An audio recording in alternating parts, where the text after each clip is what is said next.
This is Robert Clotworthy, the narrator of The Curse of Oak Island, and I have a question for you.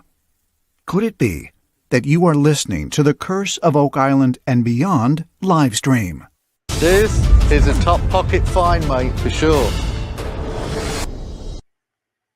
Hey, welcome everyone to The Curse of Oak Island and Beyond live stream. I am your host, Jeff Freeman, and tonight we have John Edwards, Jack Campbell, Dale Kearney. Welcome, guys. Welcome. Hello from Halifax.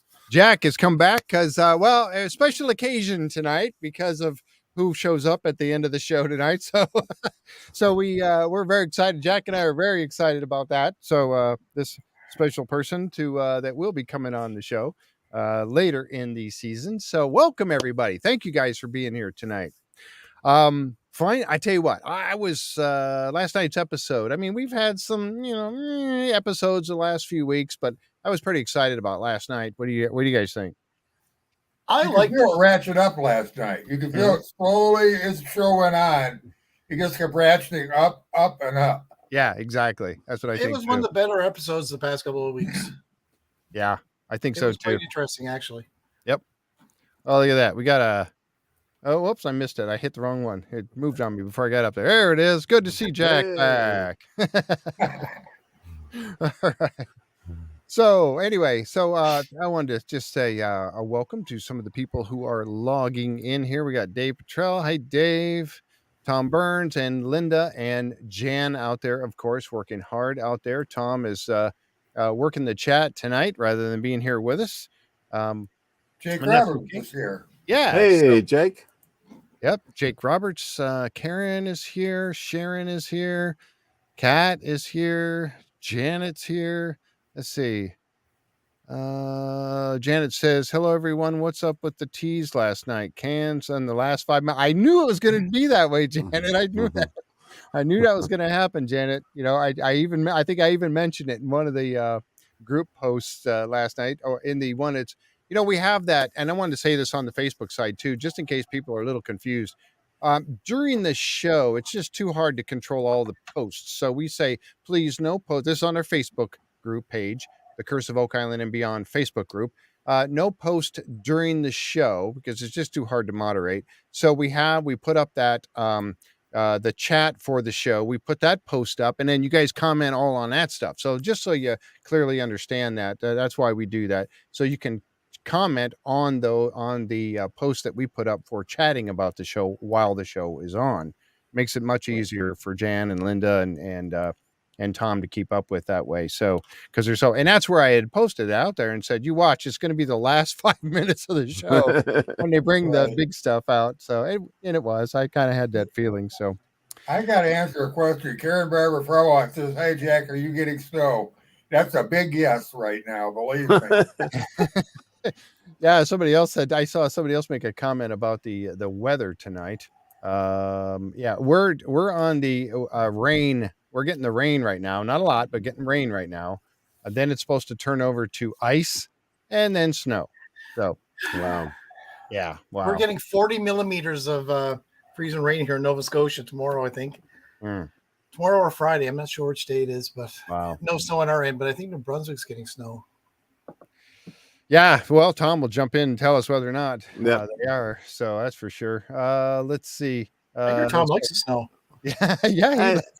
And Jeff, may I add, if anyone's making a comment on the YouTube side and say like YouTube user, you can put your name behind it so we can acknowledge you. Oh yes, on the Facebook side. Yeah, on the Facebook side. Yes. Yeah, if you would put your name when you make a comment on Facebook. If you didn't do the little thing where it says, to allow StreamYard to know your name.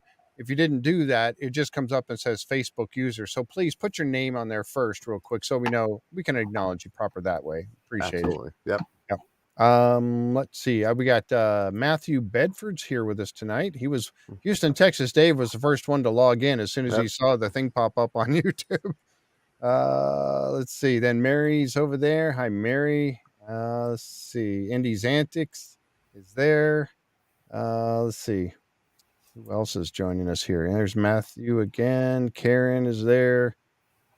Wow. Got quite a crowd already showing up. Wow, yeah, Michelle absolutely. Gibson is there. Hi, Michelle. They're all here to see you, Jack. Yep. Yeah. Everett A Polk lot is of here. people. Yeah. Let's see. Who am I missing? Rich Barker. Hi, Rich. Jack Lepper. Hi, Jack. Henry DeWitt's in the house. Hey, Henry. Hey, Henry. Henry's been doing some awesome posts lately, man. He's been coming up with some really good archival stuff, man. Appreciate that very much, Henry. Really, that's why you're one of the experts of the group for sure, because you put up some interesting stuff that you have researched out. Let's see. Elizabeth. Hi, Elizabeth. She's here with us tonight. Jake Roberts, of course, and April, Catherine. Wow. Yeah, a lot of folks here with us. Thank you guys for coming by tonight. And we will have the phone number up here in just a little bit. Robert Westrick. Hey, Robert, how you doing? That's our 1715 treasure fleet diver and researcher there that was on the show here beyond Oak Island show we had with myself and Tom.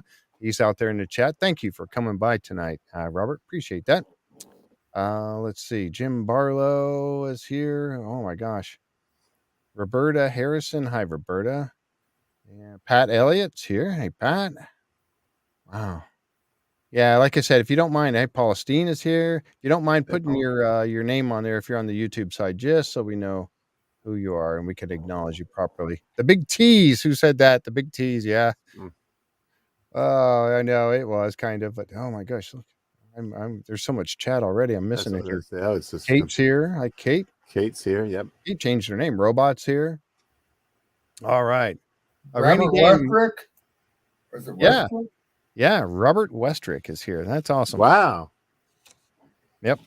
So, wow. So last night's show, it was a teaser. But really, it was cool to see that at the end. But I think overall, it was a pretty good show because of some of the things that they found and some of the dates that we're going to be talking about here in just a couple minutes of some of the things that they found. And we had to go back and listen to this again because the dates really threw me for a loop there. Hi, Wanda. Wanda's here.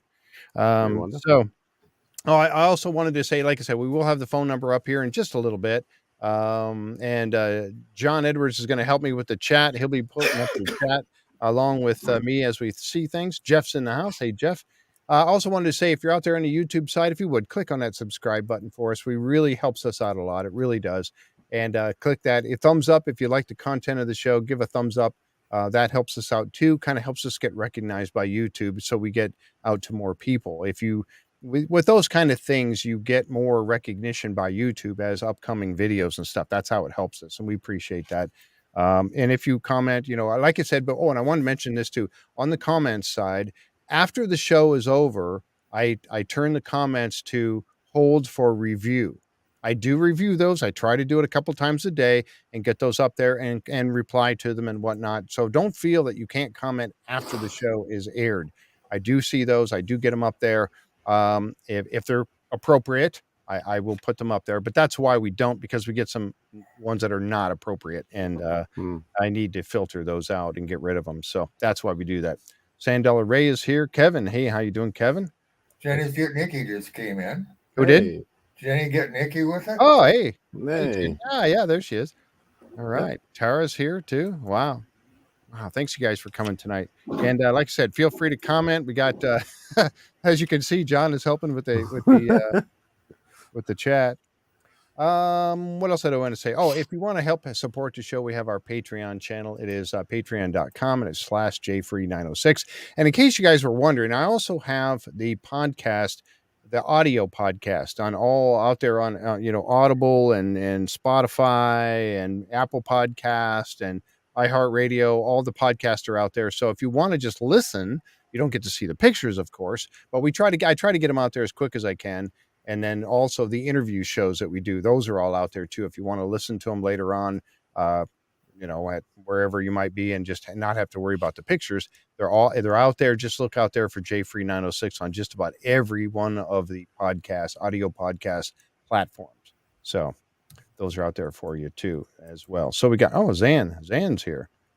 coastal New South Wales. Wow. Good day to you. Hey, Good There day. you go. All right, Barbara Duncan. All right, so let's get on with it. We'll get jumping right in here and get my pictures going here. D Jones, hi D. So with the show last night, of course they started off with their usual pick. Look at all the cars in the parking lot right there. Phew. There's a lot of people out there on the island to make this thing work, for I sure. couldn't believe the amount of cars when we were there. What's that? I couldn't believe the amount of cars when we were there. and Oh, yeah. probably maybe even more now because we got people coming in for the drilling and everything now. too. Yeah, you're Yep, right. Yep. That's a good point, Jack. Yep. Let's see. Somebody said hi, Jeff and crew. Who was that? Oh, that was Dana. Hi, Dana. How you doing? And Diane's here too, back from North Carolina. All right. Hopefully you're warm where you are instead of all this nasty weather that we're getting. So right off the bat, they go right into the war room, and in the war room, of course, they go in there to discuss this whole drill operation, or the ending the drill operation and starting with the cans going down. And they start to get a little bit of an idea of who's doing what and where, and getting all that situated, as far as a plan going forward. And it's kind of neat. We get to sit in on these little meetings like this once in a while. The guys are so over there talking in the war room, and they're discussing the placement of the very first caisson when it arrives. Mm-hmm. And I got this, I knew that they had, over the course, and Colin and I have talked about this, the fact that they put in over 400 of these these boreholes, these drills, wells. They're really wells is what they're drilling. They put in over 400 in the whole money pit and round surrounding area, but they had over 20 they've done just in this drill program, trying to nail down exactly where they want to put the caissons, right? So they decided, with all of this, that they're going to put the very first caisson down on D2. And I've got a map of that. I got a picture of that. Oh, and I wanted to point this out too. You see, we've been watching, if you've been watching any of the Beyond Oak Island shows, you see all these guys like, I was talking with Rob Westrick about this also. Everybody seems to be wearing one of the gold, pieces of gold coinage that they find out there when they're diving for these. They always seem to be wearing one around their necks, right? Mm-hmm. And then you see Marty wearing his toonie. He's got his toonie. That was the toonie that he dropped down the pipe that showed up about 10 feet away in another drill hole later on, in another sample. That toonie came out of there. And I got mine, but I can't get it on a necklace. oh yeah, you got one there. Yeah. What's that Maybe word? I guess what got Marty really turned on that there was really something there. when Yeah, that happened. yeah. Well, it was very significant that it moved like that. I mean, They're only moved 10 light. feet. I mean, I can see why it moved. Yeah, I mean, you would think, oh, is the water, is it actually flowing through there, or is it because of the hammer grab and the dirt and everything else they've been putting in these holes? Yeah, I don't know, but that was kind of cool that he was wearing it for good luck. That's what he said on the show. He's wearing his toonie for good luck. Oh, he said it's worth about $2. Tara said, "Is that what it is?" Yeah, they're Dale? $2. That's our $2 $2. coin. Okay, all right. So, but it was still very cool to. Oh, Amy's telling you, Dale, that she can turn that into a necklace for you. Oh, that'd be cool. Yeah. Then I can be There cool you like go. Marty. Everybody wants to be cool like Marty, right? That's right. I was commenting about their hair. That's one of the things that makes this show so real, to me anyway. And Cheryl, we'll have that number up in just a minute. All right. Give us just a few minutes. I saw Cheryl was asking for the phone number. We'll have that number up in just a few minutes. But you can tell the show is so real when you look at their hair, and they're going on camera, and they don't care if their hair is messy or whatever. They just go on camera. However they look, dirty, muddy, whatever it is, that's when they're going on camera, even if they're sitting in the war room. Yeah, let's see. What did Barbara say? Hey, it's a little brother on a treasure hunt. You can see Marty in the back at that moment. Is awesome. So, and they remember when they went out last year? This was at the end of last season, when Matt and Ian Spooner were out, and they were taking all these water samples from the different wells around Oak Island. And some of the wells were wells that I didn't even I didn't even know they had drilled. These were some of the wells that were actually put in by maybe Dan Blankenship and people like that over the course of years. So they were taking some of these samples, and they found, the contents of zinc and gold and silver and all that kind of stuff, which I thought was really cool. And it means that there was, remember when Ian Spinner talked about a truckload of silver from the gold content or the silver content that was found in one of these samples. And there was a piece of the metal that they were talking about on the show, that had gold content on it as well. And that was the Tembaga gold, the mixed gold of the copper. The rose gold. What was that? The rose gold. Yeah, the rose gold. Yep. Yeah, it had the copper and silver mixed in it, which would make it not natural, in my opinion, anyway. If it's going to be mixed like that, it's not natural. It's man's manipulated gold. The one they're working on, I'm going to zoom in here. And of course, this is our ABCD going down the side. And then, of course, your zero line and then all the numbers going across the top. This is the one they're working on right here. They're going to drop a Caisson real close to C1, but right here on D2. This is where they're doing their very first Caisson. Now, if you remember and I've got a couple of pictures here. If you remember back when this was back in season 8, they were looking at these wells. These were the wells that they had taken these samples from. And I'm not absolutely sure. And if our friend Steve Guptill happens to be watching, maybe he can chime in. I don't know if he's here watching tonight or not, or any of the other guys from the island happen to be watching tonight. I'm thinking that this WS9 right here is that D2. I don't know that for sure, but one of the things that they talked about was the fact that it was one that they found a large concentration of gold and silver in that water sample. And so I grabbed this picture. Again, this was from season 8. And this is that WS9 is right here in the money pit. And yeah, I like that. Yeah, that's absolutely, who said that? That was, that Rick Patterson had said that. Anybody notice that Marty was saying there was without a doubt 100% certain that there's gold down there, and that's because of the water samples. That's exactly why. Yep. Yeah, from the water test, but I haven't heard much about surety about the expressed about gold, but they did find gold in there. Remember that was at the beginning of this season. They did find yes. Right. Mm-hmm. So that WS9 is the one that I was thinking about right there. And I'm thinking that might be D2. I wish they would have had those numbers on here, and this is why I pulled this up. And remember this. This was the one right here that had the trace. It didn't have much of just a trace of silver, but it had the copper and zinc. And that was that WS9. That was one of the holes that they were very excited about. One of the drill wells. And so I think that is D2, but I don't know for a fact, but I'm thinking it is.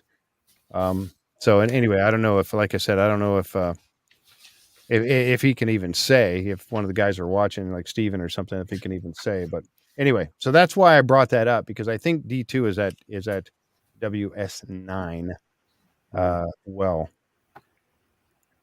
which would be right here. So the water testing was done, and there was evidence of the wood structures found along with that piece of metal that I just showed you a few moments ago, that it was tested positive for gold. That was found down there as well.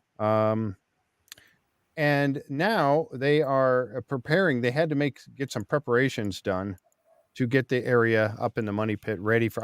When I first saw this picture, I'm going, did they pave some of this? Did they put paving in there? Like just a thin layer of paving or something? No, I don't.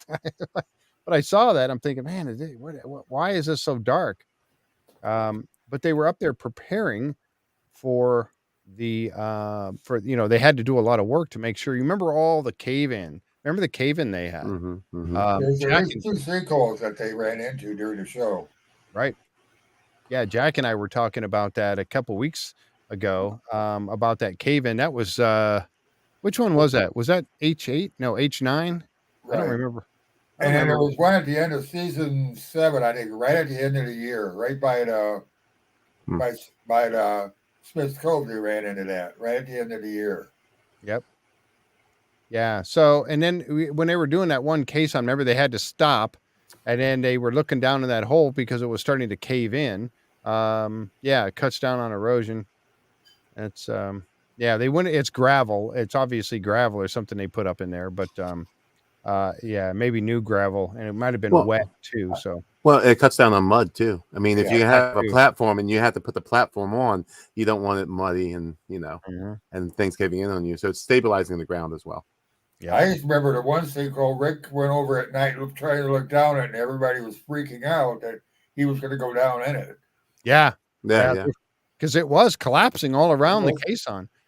And that's for the safety of the workers. We have to be safety first on this. Yeah, absolutely. Even if it's Rick wanting to jump in a bucket and get lowered into a hole. Of course, I would be that same. I would do that too. I mean, I'd be the guy jumping in that bucket to go down and look at that.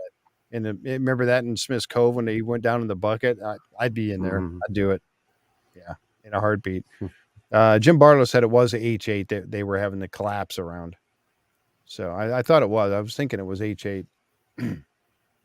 But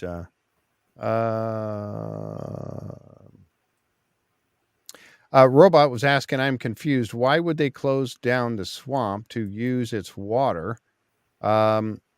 Why not use one of the 400 drill holes? Well, I don't know if that's fresh water. I don't know if we've ever determined is the water in any of those drill holes, is it fresh or is it salt water? I don't know if that's ever been determined. Because the thought was that it was the water they were pumping down into the area when they were drilling, and that's what was bubbling up, and not fresh water per se. Yep. There are freshwater springs on the island, but I don't think they're in the Money Pit area. Right. At least not to my knowledge. I think part of the answer to that, Robot, is also the fact that they are it's because they did not get the permits. Now, somebody correct me if I'm wrong, but I don't think they got the permit to go further into the swamp area last season. No, they're only allowed to go as far as the road. Yeah, exactly. Thank Right. you. They were allowed to be on the road and reach out into the swamp as far as they could reach. That's why they went with the 80-foot excavator. But they weren't allowed to, go into the swamp, and they have to get a permit for that. And that's one of the reasons why now at this point in the season, which was Colin was telling us was like September, Yeah. that they couldn't, now the caissons are coming. We got to get all hands on deck at the wash plant and everything else. Get this prep. Billy Gerhardt was in charge of getting the Money Pit re-leveled, supported, and get it all going for all this equipment to come out. We don't have time to we need all hands on this rather than in the swamp. So because of permits and everything else, he said, okay, let's finish up and move on. Linda I makes a think the great wash comment. plant was the big thing that they had needed people for the wash plant immediately with that much volume. Mm-hmm. And I was going to say, Jeff, Linda makes a really good comment here. I would 1,100 tons of gravel to stabilize the area. That tells you how bad it was eroded. It was, yeah. It's in bad shape. Yeah. And plus, and it was really interesting to me that when we noticed that the wells that they have dug, many of those wells that they've kept on there, they capped the pipe and they covered it up with dirt. Remember when they went to D2, which is right here. One of these is D2. It's either this one, which I think it's this one right here. They actually uncovered it and dug down to get to the well pipe. It's down in there still. And because you remember there, I think I've got a picture of it as well. Let's see. I think I do anyway. Let's find out here. Yeah, right there. See, there's the well pipe right there. Yep. They got an upside down traffic cone in it stuck in the hole to keep the dirt out, but they dug down to find it. So, of course, and Steve Guptill has GPS'd them all. They know exactly where they are, even though they're covered up with dirt because, the GPS, and that his GPS is right on the money. So I'm sure that's why but they cover them back up and they can go back and dig them up later. And that's what they've done here. So that's the one there. And I think, let's see, I'm going to look back because it's right next to this portion here. Let's see. So Yeah, I can't tell which one it is. I don't know if it's this one or this one, but it's one of those two there. And I was wondering, that's at D2, and I think here's C1, so it has to be over here. It has to be this one over here because C1, the can is still there. That's this one. So, all right. Yeah, a lot of crushed gravel. Oh, slate gravel. Yeah, the gray color. Yeah, good point. That was Janet. Yeah. Yeah. So anyway, so yeah, they found it, and that's where it's at. They're getting ready to put a Caisson in that puppy. And this is the artist's rendition of the wash plant and everything. When they're gonna have, you talked about 50% more spoils coming out of these caissons than they had any time before. Isn't that what they said? 50% more. Yeah, that's correct. I don't think they're going to be using those wash tables anymore. No, not no Jack and the hose blasting them. Yeah. Oh, Linda's pet peeve. Yeah. Let's see. So yeah, that was a good video they showed of that. I'm sorry, what was that? I said that was a good video they showed of that wash plant working. Yeah. The animation they had, I thought that was pretty neat. Yeah. It's interesting how it does. It separates the bigger rocks down to the smaller. You see the bigger ones up here, smaller ones, and then and hopefully this year we'll start seeing some coinage or something dropping into the little It reminds me of those things you can buy at the store where you get a bunch of coins and you just throw a bunch of change in, shake it, and it all falls through certain slot sizes. Yep. That's what it reminds me of. Yep. It's gonna be so cool when you get to go and showing it. There's the artist picture of the money pit with all the new fill on top. And like Linda said, 1,100 tons. 1,100 tons. Wow. I mean, that's a lot of rock. That's a lot of truckloads. It's a lot of truckloads. Yeah, that's a lot of truckloads of stuff. Yeah, Eric,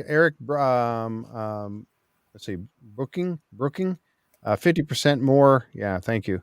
Hammer grab 5 times bigger. Yep. Wow. Yep. That's considerable. Yeah, who said that? I can't wait. Oh, that was Henry. Can't wait to see coins in that wash plant. I know. I think, and again, we get all excited about this, but I think that this year, I think they have, I think they found something. I really do. I'm really pretty excited about the fact I think they did. I think they found something. Eric Spencer said, if the offset chamber theory is real and the treasure is in a space higher than the water from the flood tunnels can reach, then how is the testing of the water showing silver in it? Well, if the testing of the water, it just depends on where they got that sample of the water from. But I see. Wasn't there a theory collapse of something that there's a bunch of debris? Right. Which would kind of almost throw off the whole that idea, like Eric is mentioning here. And you heard last week, Marty was already starting to pull back on that offset chamber idea a little bit, because when they hit that hole, that one borehole, and the water was blowing up out of there, and all that air was coming up out of that hole, that means they punctured a somewhere that hadn't been punctured in a long, long time, and it had built up pressure. And they're thinking it was one of the flood tunnel. Now, that was Marty talking about that. He was thinking it was possibly a flood tunnel, which is a very good point. It very well could be. Could have been. The other possibility is that there's always been a theory out that there's more than one treasure on the island. So maybe they're getting that reading from somewhere else. Yeah, that's true. Mm-hmm. Yeah, it could be. I think this is here we are with it looks like one of the caissons. I'm gonna see if I can see how they're digging down and they're finding these pipes. That's what I was talking about, them being buried. They've buried these things in the money pit. It's still there. Most of them are still there. This looks like the top of a caisson right there. That looks like one of the smaller caissons. I don't know if it is or not, but it looks like it. It's got Jeff, wouldn't that allow for equipment to be moving around? Mm-hmm. You would have to bury it all. It's safe. You build it up, and then you can have equipment moving around without accidentally knocking over a caisson or, bumping into one. Mm-hmm. Yeah. Oh, absolutely. You got way too much, and they're constantly moving the drill rig around, and now they're up there. Yep. Yeah, they would have to bury these things for sure. Yep. For sure. Let's see. See, we know that Billy Gerhardt tracked several trucks full of water for the wash plant every single year once they got it running. So I'm not sure. Yeah. So I think they do. They got to have that. I don't know. They were talking about pulling the water from the swamp, let the swamp fill back in and use that water for the wash plant. I think Tom mentioned with the increased volume, he can't keep up. And I think that may be true. There's going to be a lot of water needed for that wash plant, a lot. Yeah, I mean, it just flows. I mean, you see how much it sprays and goes through that. It's going to take a lot. And I don't even think that if the swamp was filled back up, if that's going to be enough. They have to pump it over there from there. So where are they going to get the water from? I don't know. They probably will have to truck a lot of it in. They got to keep that thing going though. They can't stop it. I mean, that's going to be a major operation, because if there's even a piece of those pieces of metal that have the gold content on them, you're going to want to get those out of there pretty quickly. You're going to want to know about those pretty fast. So I wonder if Gary's going to bring in a bigger metal detector for us. He might. He probably will. Or have more people metal detecting for him. Exactly. He has Jack. And just marking them, as we go, and then someone go, and then Gary come around and actually do the actual investigation of what's discovered. That was Laird, wasn't it? That did the marking, if I remember correctly. Was it Laird? I just hope they don't have to stop every time he finds something. I know. I don't think so. No, because the money pit was an area where they don't have to stop and get permits. Remember? No, but I mean, if he finds something, they have to stop the wash plant to move the debris out of there. And yeah, right. Jake Roberts has an idea. Yeah, the plan on letting the swamp fill back up and using the water from there. Yeah, exactly. Yeah, because you're not letting use water from the ocean here. I know, that's the thing. They're not allowed to pump it right out of the ocean. You would think, why not? Look at the water source you got right there. I mean, it's right there. We can't even put snow in the ocean here when they clear the streets. What? Yeah. Oh, wow. If they clear the streets in Halifax, they're not allowed to take it down the harbor and dump it in. It's some environmental law. Wow. Because of the salt and whatnot in it? Salt content and stuff like that for the ecosystem. So that's Hmm. why they can't use the ocean water. Yeah. Oh, Indy's Antics brought up a good point. Magnets on the wash table. Ah. That would definitely get metal. Yeah, that would the metal would stick to that anyway. That's smart. Would water hurt that, I wonder? What's that? Would water hurt that magnet though? No, no, shouldn't. Yeah. Talking about where the human bones were found. Yeah, that's for sure. Barbara brought that up about the human bones that were found down there. All kinds of stuff. Yeah. Wow. Anyway, let's go on here to the next one. Oh, yeah. You see him down there. I was wondering what he was welding. I'm like, what in the world could he possibly be welding down there? And go ahead. Oh, so I was just reading the comments. Someone's got the preview showed the mayor on the island from the start of the dig. That's the premier of Nova Scotia, Tim Houston. Yeah, that's next week's episode. They were that was on the that was on the promo for next. Yeah, the preview. Yeah, okay. Tim's actually Tim's actually a big fan of the show. And you know him. Yeah. That was Irvin Pierce said that, and so that was a preview for next week's show. I think that's good. Because it's showing his support. Maybe. I mean, we think it's a good thing. That he's coming out there. Maybe we'll get a chance to find out. I think we will. Obviously, watching next week's show, we will get a chance to find out. I'm assuming because he was there, we'll get to find out what he was talking about. Let's see. Maybe he was securing the metal so that it isn't harmed with the weight above it. Yeah, I think you're right, Dave. I think that's what this and again, this lid right here that I was looking at, it looks like a lid on a Caisson. I think that's what he was welding to make sure that lid doesn't slide off of there. And then allow all that debris. Anchor point for a machine too. Mm-hmm. So I think that must be what he was welding. That's my guess. Anchor that lid on there. And I notice how you see his grounding. Look at his grounding. His grounding is his arcing right there too. I grabbed this picture here because this shows where they have moved their drill program. Now, I thought this was really cool. Let's see. I want, before I get to that, let's see. Okay, it was Craig tells the team that the areas of interest for them will be from 70 feet to 100 feet deep in the money pit. That's the area of interest. That's where they're really curious about when they put in the can. The spoils will be taken to Smith's Cove, where they'll be put in the wash plant and sorted. And of course, Gary Drayton will be going over all of that. And somebody had mentioned about a bigger area to lay out the spoils. They may have, I don't know, where they're going to, where they're going to be dumping them. I mean, normally you would see them when they come up with a hammer grab and they drop it right there before the tractor comes over with the front end loader to grab it and haul it down the hill. He goes over and he scans it right then and there with the metal detector. But I don't know. We'll see how they work that out this year. And Rick tells them Billy's responsible for the preparation of the money pit. That's a 2.5 acre pad. 2.5 acre pad that's up there on that. Wow. There on the money pit. Yeah, interesting. So then they go over and they start taking a look at this. Whoops, I jumped ahead there a little bit. Oh, where the drill rig is now. The drill rig is now moved up here. And I thought, what in the world are they doing up there? And the reason they were up there is because they're looking for the flood tunnel. They want to find that flood tunnel. Now they did. Remember and this is going back to Marty was talking about in the research center. He was talking about the fact that maybe they hit the flood tunnel, rather than this being this offset chamber that he was discussing. That he thought they hit, which would make more sense.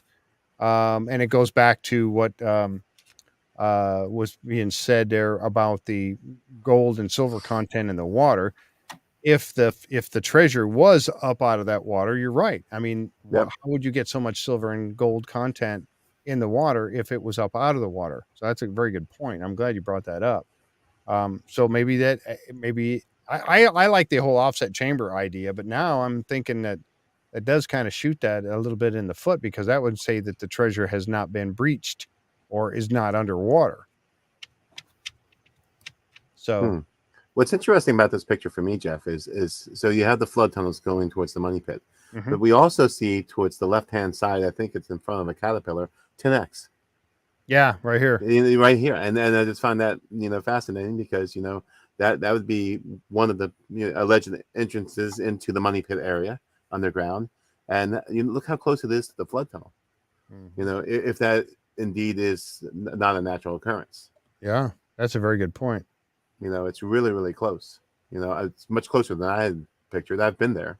But and I always thought that 10X was over here more. I was thinking it was over here on this side more, over here by these porta potties. I thought it was over here, but I didn't realize that it was basically straight back from the woman's memorial there. Yeah, and when you're there, I mean, the 10X is huge, and you get a real kind of idea of the immensity of this operation. I mean, it looks very small there, but I mean, the fact that they're in that close proximity just kind of fascinates me, looking at it from this perspective.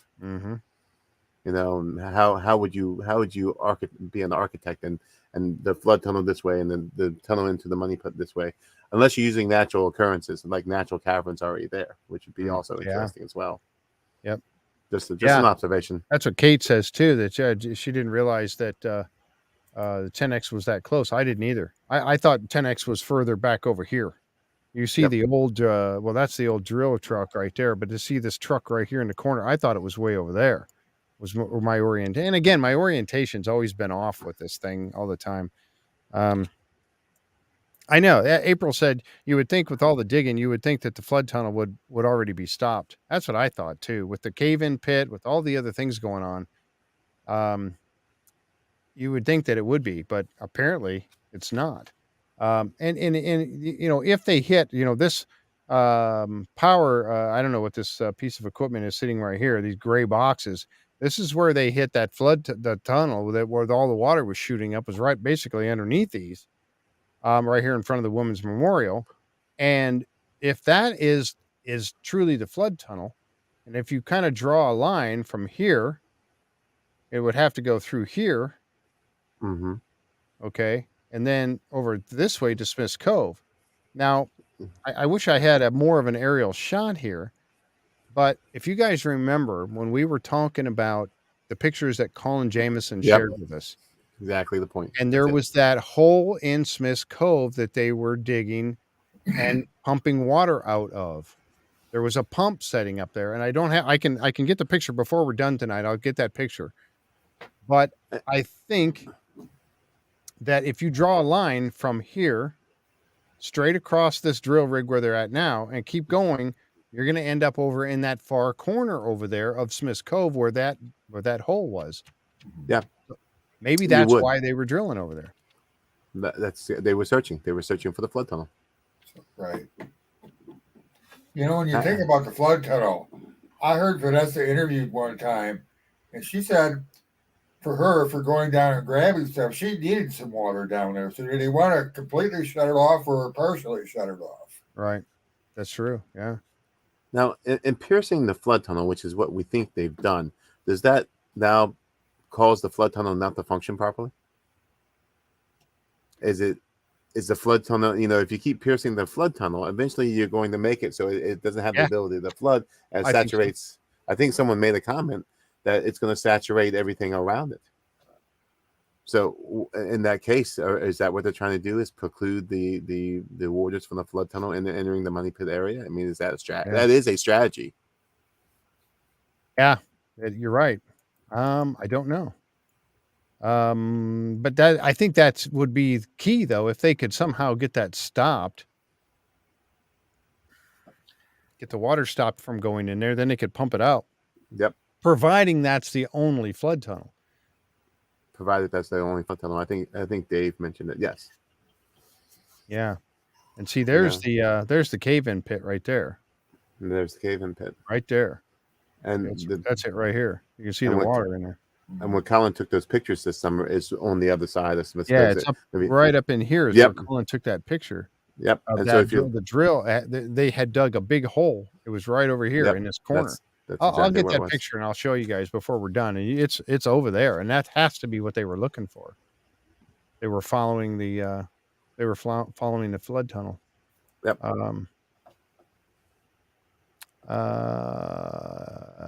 Robot, that's a good point. I don't know. Why not use the water from 10X to wash the debris?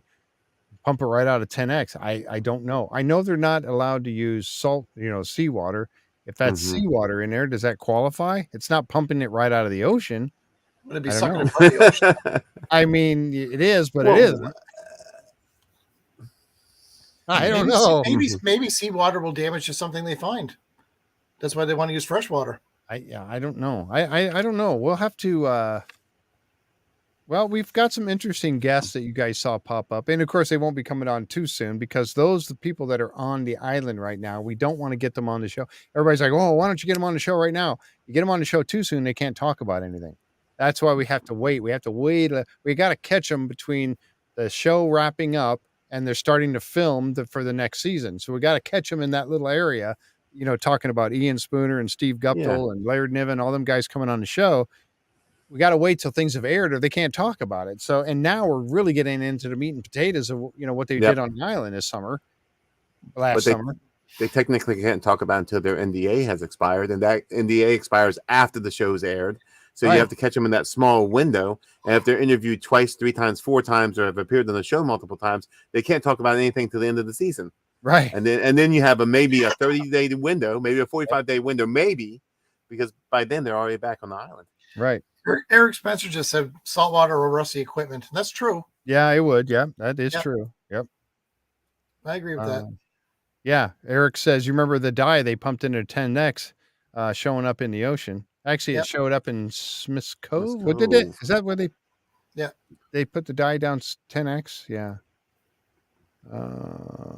Seems like silt water would be bad for the wash plant. Yes, it would. It would definitely rust that baby out.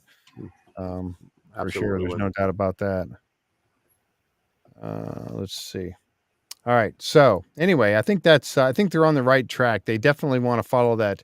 Why not? Well, the rig is there and you're getting ready to put these caissons in. You can't be punching all these holes in the money pit. Why not get that drill rig going and follow that flood tunnel? Now they can actually follow. They hit it there. I think, well, I'm going to move ahead on the pictures. I brought this picture up because this one we had up here a few weeks ago. And this is the one showing the flood tunnels coming from Smith's Cove, and that's the finger drains. And then I'll make this a little bigger. And then this long flood tunnel. But I think instead of being, I don't know, I'm starting to wonder if it's not over here a little bit further. Because I think that's where that, I think the angle is more this way. But we'll find out. We shall find out. There it is. Okay. I brought up this picture. This was one, if you remember, Jeremy was out and he was talking about, he was using the seismic data and new software, and he was getting a new look at the seismic data. And he came up with this line. And I think this is coming over from like shaft 12, which I think was over in the money pit or in the Smith's Cove area.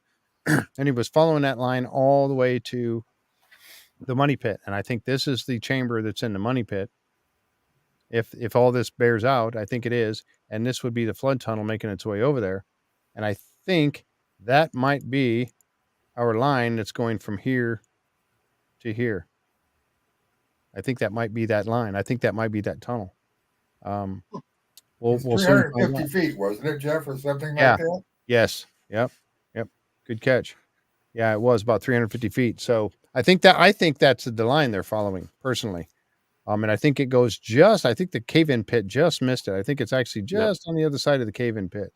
I think it missed it. But I think that's this line right here. And I think that's the flood tunnel.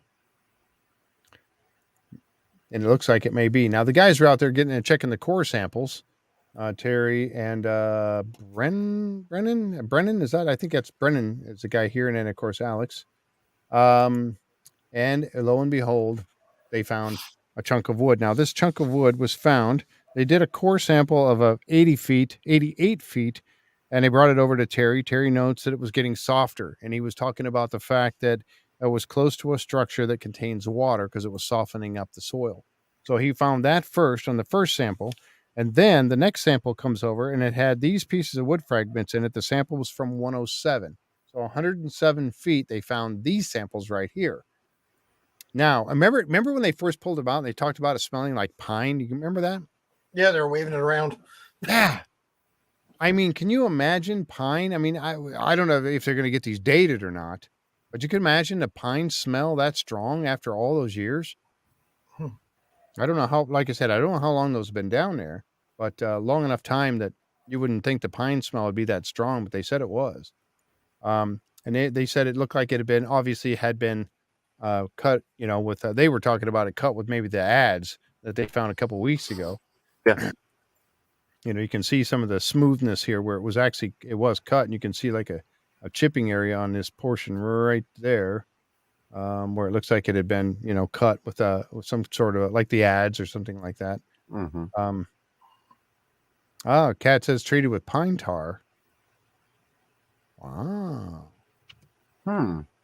Wow. I hadn't thought about that. Would pine tar have a heavy smell of pine, though? I don't know. That's what I'm wondering. I don't know. That's a good point. That's really interesting. You would think all the smell would burn off the pine tar. You would think so, but of course that was what it was doing to kind of basically creosote the wood, right?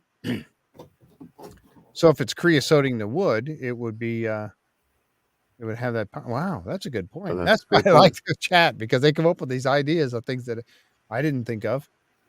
Good catch. We'll have to find out about that too. I'm going to write that down, because I'm going to have to dig on that one and see what we can find out. All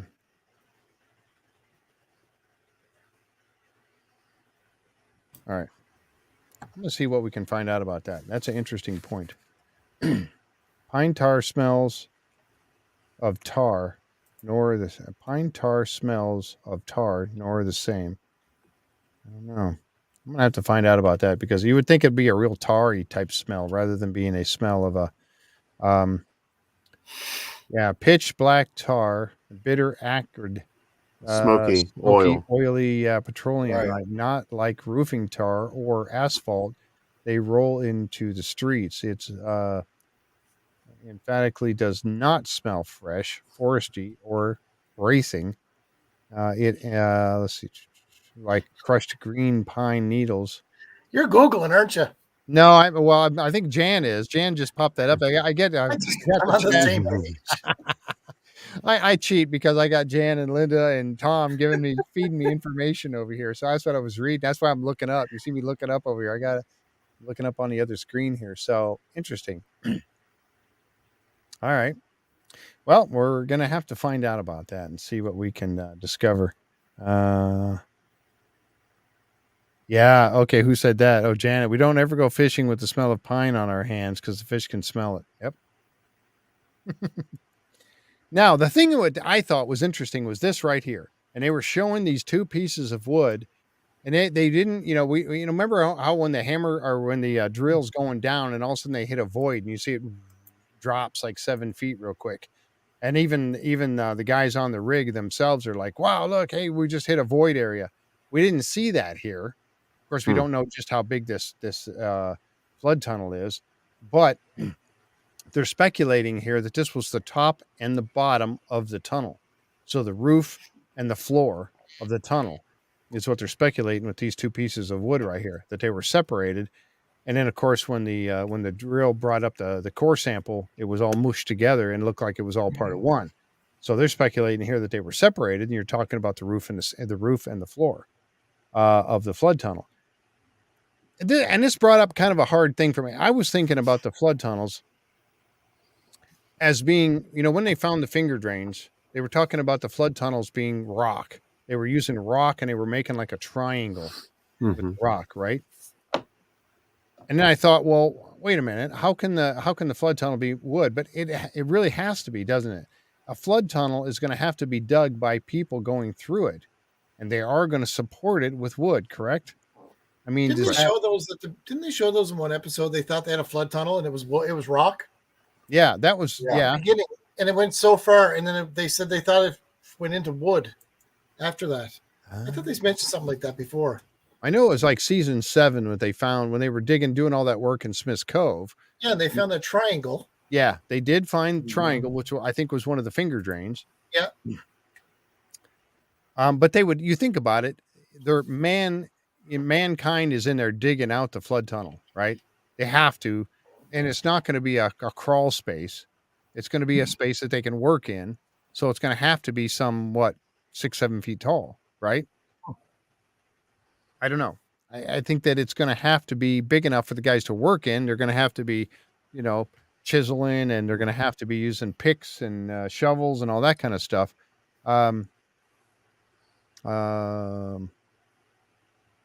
Yeah, box drains are rock, and they merge into a flood tunnel, which would have to be wood. So that would be yes. That makes total sense. That was Tom that said that. So I think you're exactly right. It has to be, and that would, because when I first saw this, I'm thinking that's not the flood tunnel. That's got to be a regular tunnel. No, it doesn't. No. It could be the flood tunnel.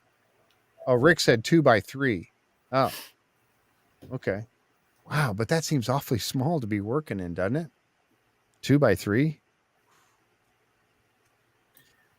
They weren't my height then, Jeff. That's for sure. no, we're 6'8" like you. And another thing too, you don't know what they had working back then too. They could have had children working. Who knows? You don't know who they had back then. They could have had little kids working in the mines. 2x3. Yeah. Oh, yeah.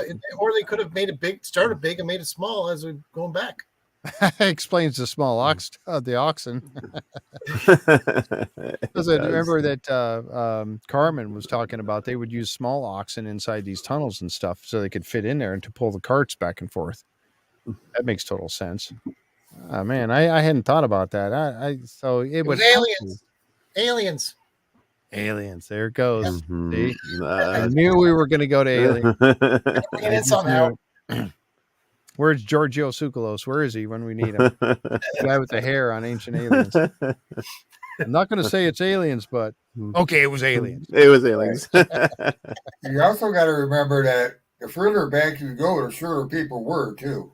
Yeah, that's true. That's true. There is logic to that. But still, you would mean 2 by 3. I mean, how do you even? I mean, you're building it. You have to build structure to it. You have to build supports to it. And okay, here's my stupid question for you then, John. When you were a kid, did you ever build a snow tunnel? Of course. Were they small? Yes, but I was much smaller. Yeah, they're not very big. When you build snow tunnels in snowbanks, they weren't very wide or tall. No, we crawled around on them on our hands and knees. But snow tunnels weren't 90, 100, 150 feet down. You know, I mean, you know, and that was based on the kind of arch that you would build, and the support of the arch would allow the snow not to collapse. We've never seen beyond what they show. No. So you don't know what they are. They could have done that. It seems like it's a squared off structure, you know. But you got a bunch of people in line just taking dirt as they go down. Yeah, like taking an escape tunnel out of Stalag 13. Yeah. Well, you could have built the money pit, and this was not an entranceway, but an exit. You're tunneling out, you know. And this could be. You're right. This could be a way of tunneling out of the money pit area, and you're building the flood tunnels instead of going in. You're starting with the money pit. Yeah, that was the other one I was going to get to. That they could have done everything and then build the flood tunnels last. Check that out. Exactly. Yeah. Going from the inside stone out. Really 2 by 3 was the money. The 90-foot stone, was it 2 foot by 3 foot? I thought it was smaller than that. Wow, that's an interesting thought, is it not? Yeah. Was that why it was there? It was used. It was blocking the flood tunnel. It wasn't sideways. They said, "Well, we don't know." The assumption it was sitting up and down, straight up and down. But I don't know. It's kind of a crazy thought. I had always heard that the 90-foot stone was found face down. Exactly. Rooms are face down, not up. And that's interesting. So the removal of the 90-foot stone triggered something, or was it being used as a cork? Is that what Robot's suggesting? I don't know. What's up, Jack? They were talking about when they raised it up. That's when it flooded. Yeah, exactly. They said when they took it out, that's when it flooded. At least that's I thought that was the story, that when they took the 90-foot stone out, that's when it flooded. That triggered the flood. Jack, was that instantaneous? The minute you removed the 90-foot, was it flooding or that I don't remember. It's in the lore. It was in the earlier episodes. Mm-hmm. It was. I remember them talking about that. I always thought like they came back the next day and it was flooded, but maybe that was another drilling group or another group that was looking. But the original 90-foot stone, when it was removed, I'd be curious, was it flooded right then and there? Yeah, did it start to flood right then? Right away. Yeah. That's an interesting thought. Yeah, it is. Jimmy just had an interesting comment about coal mines. He built. They laid down in carts and dug that way too. Right. And it saved on the tunnels themselves. I mean, we're used to seeing tunnels, where they're tall and you can walk. Yeah. But you're right; they might have been smaller tunnels. I mean, I was thinking of like the escape tunnels from Stalag 13. I mean, those were small and they crawled around on a little, little tracks or whatever. They used the little tracks or whatever to get in and out. I don't know. Interesting. I thought it would be too small, but you think of a flood tunnel, I wouldn't think they would be that big, but they'd be really hard to work in. But again, why not? Bucket brigade. What's that? A bucket brigade. Bucket brigade. Get the bucket brigade going. Yeah. Huh. Yeah. Let's see. Was the 90-foot stone? Yeah. Yeah. So Henry DeWitt said that too. Was the 90-foot stone the gate? Maybe it was. Yeah, that is a great observation. I don't know. It's curious. Yeah. Wow. Well, anyway, I grabbed this picture here because they had Rick come out and have a look at the wood, and of course Dan Hensky. I love seeing Dan come out. Just it's nice to see him come out on the to check things out. It's good that he's still part of it after all these years. I mean, he's the man with all the knowledge, right, Jack? Ask the question, get the answer. Yep. He remembers all that stuff. He's got his mind is like a steel trap. He does. He remembers all that stuff. Yeah. Roberta says, no, they went back and it was flooded. That was what Randall Sullivan's book said. Yeah. They went back the next morning and that's when they found that it had flooded. Okay. So it took that long it took overnight basically for it to flood. But that's a lot of water too. I mean, there's and how big was the chamber down below and those tunnels that it was filling up? I mean, but Jeff, if it was pressurized, let's say it was pressurized, okay? And so the minute you pop the top off of pressure, then it starts filling up much further down and then starts filling all the way up. Like if you have something to keep that pressure down, let's say there was air or whatever to keep the pressure down, until you pop the top, it wouldn't flood. Right. The minute and how many times have you done that with a beer can, right? Yeah, when you were exactly. A kid, you didn't until you popped that top. I never did that, by the way. I never. What they don't say in the story is that they hear it when they popped it off. That's what I'd like to know. Yeah, that's true too. Yeah. There's no account. Dave, of it, none of you guys ever did that, right? You didn't do that with a beer can. You can't. Oh. No. What's beer? Yeah, exactly. Yeah, go ahead. Put the number up if you want. Okay, sure. Yeah, I'm just no problem. Ooh, taking colors. Got to get back to the chat here. Let's see. We got some good stuff happening too. This is really good. All right, so then we get over to the guys working in lot 32, and this lot is just producing all kinds. There had to have been a wharf off lot 32. There had to have been. I mean, all the things that they're finding, and I think it was the English. I think the English had a pier over here or something. Or they were coming out. I think they had some sort of an encampment over here because they keep finding all like the axe heads were found, closer over to the swamp, but still in lot 32. All those broken axe heads. They're finding all kinds of little pieces of metal and whatnot over here. They found some coinage. First thing when Gary and Rick were over here working, and they found another ox shoe. Go figure. Found a lot of those, haven't they? So they found an ox shoe, and he said it was broken off. And then they found this little piece of something. He wasn't quite sure what it was. He thought it was bronze or copper.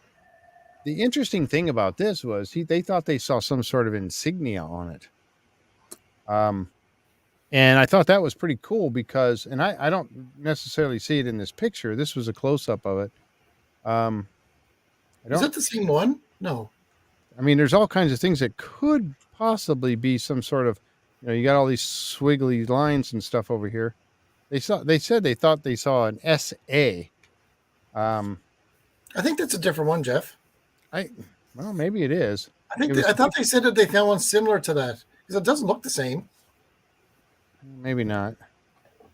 I don't know. I was thinking it was the same, but I don't have a better picture of it than this. No. This jagged edge along this one edge. I kind of thought it was, but maybe not. You might be right. It might not be the one. This jagged edge. Yeah, I don't know. But I was trying to see it on there and I couldn't see it. But anyway, the one that he had there, well, we'll find out because Carmen's going to get a look at it more than likely. But I don't see any. But they were saying they saw an SA on it, so some people started speculating right away. Did it have something to do with Samuel Ball? Maybe. The one thing I found out interesting that they said that Samuel Ball didn't buy that property; it was given to him for service rendered. Some of it was the first piece that he had, which I thought was, I think he bought lot 32. I think the first one he bought one from James Anderson. But I think I don't know. Where was the property that he was given?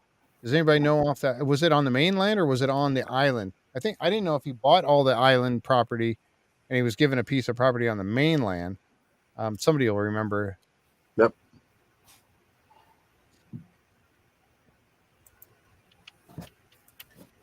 Hey, the phone lines are open. Yep, we got the phone lines. This coin was pretty cool. They found this coin, and I think Gary... let's see. Was getting back to that copper or brass, and it appears to have been marked with an inscription and initials on it. Gary and Rick arrive at the last flag to dig up and remove a coin. Gary says that it's English, after he notices Britannia sitting on a shield. 2 17th century British coins were found in Lot 13 in 2017, east of the swamp. And Gary, Marty, Rick, and Dave Blankenship was there. And these coins could help support the theory that, like Scott Clark was talking about, that Sir William Phipps and Adam Belcher hid a cache of silver and gold on Oak Island in the late 1600s. Scott Clark is going to be on the show, by the way. We're going to get him on. We have to wait. Got our answer, Jeff. Huh? Karen Fowler said Lot 32 was gifted to Samuel Ball for military service. Oh, okay. Wow. All right. Because Lot 32 is the one that has this. It contains part of the swamp. I mean, that would be kind of like a, there are some land, obviously, that you can see the land in the picture where they're working right there. This is part of Lot 32, but the swamp is right above this black line right here. That's the swamp right over there. So there wasn't a lot of good land on Lot 32. But it was a water source. I just meant to say it was water back then. Water source. It was this cabbage farming, and we talked about irrigation and how water was needed for cabbages. Yeah, good point. Thank you. Yeah, very good point. Yep.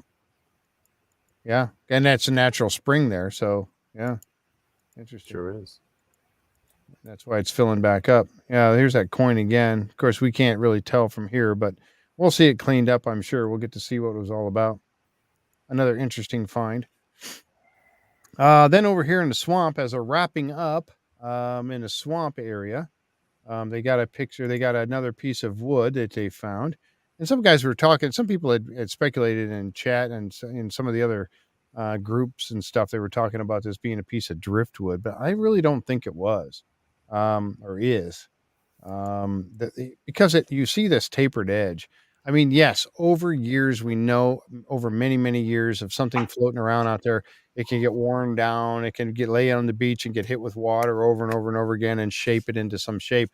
I honestly believe this was shaped by mankind. I don't think this was a piece of driftwood. Some people were saying, oh, is this the same one that they found last week? And they're just showing the picture again. I don't think so on that either.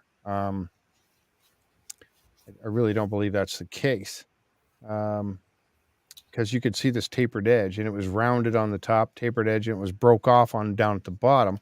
We'll see more of this coming up. It looks man-made to me too. That's what Henry says. Yeah.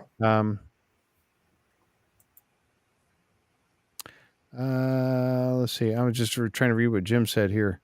No one will comment about the tunnel found above the sink-in pit, and in a latter season, they believed that it to be the flood tunnel. It was right by the road near where they were drilling on Tuesday. There was a tunnel. I remember they were coming up from Smith's Cove. They were following along the edge of one of the roads, the road that's down there, and they did dig down there, and they were finding a sluice channel. But that was created later. That wasn't back in the depositor days. That was in the searcher days, I believe.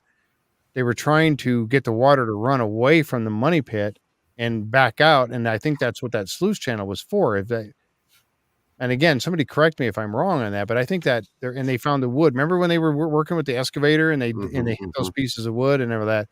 I think that was a sluice. Yeah, that's what Janet says. I think that was a sluice channel. I think it was too.